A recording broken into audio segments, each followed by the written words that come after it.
Okay students, ఇది 2023లో ఇచ్చినటువంటి previous పేపర్ల క్వశ్చన్. ఒకసారి క్వశ్చన్ చూడండి.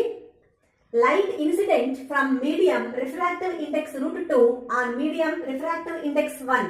లైట్ రే అనేది ఒక మీడియంలో నుంచి ఇంకొక మీడియంలోకి ఎంటర్ అయింది. రిఫ్రాక్టివ్ ఇండెక్స్ √2లో నుంచి రిఫ్రాక్టివ్ ఇండెక్స్ 1 లోకి ఎంటర్ అయింది. So let us consider μ1 equal to ఏమని తీసుకుంటాం, √2.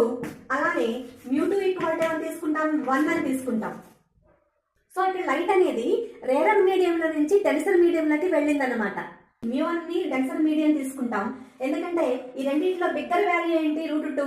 1 కంటే √2 బిగ్గర్ వాల్యూ కదా. సో μ1 ఏమో డెన్సర్ మీడియం లాగా, μ2 ఏమో రేరర్ మీడియం లాగా తీసుకుంటాం. నెక్స్ట్ చూడండి, for what angle of incidence the angle of refraction is 90.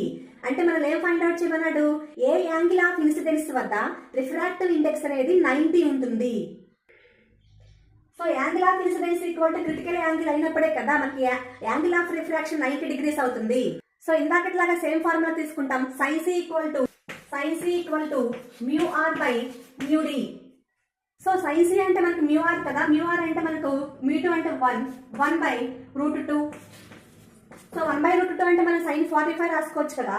So sin c equal to sin 45 degrees. So angles equal చేసేస్తే c ఈక్వల్ టు 45 degrees అవుతుంది. మనకు యాంగిల్ ఆఫ్ ఇన్సిడెన్స్ 45 degrees మనం find out చేసాం కదా. 45 degrees ఉంటేనే angle of refraction 90 degrees అవుతుంది. Okay students, next వీడియోలో ఇదే లెసన్ లో ప్రీవియస్ పేపర్స్ లో ఇచ్చినటువంటి ఇంపార్టెంట్ ఎంసెట్ క్వశ్చన్స్ మనం ఎక్స్ప్లెయిన్ చేసుకుందాం. ఇలాంటి మరిన్ని అప్డేట్స్ మీకు రావాలి అంటే మా ఛానల్ సబ్స్క్రైబ్ చేయండి, లైక్ చేయండి, షేర్ చేయండి. Thanks for watching.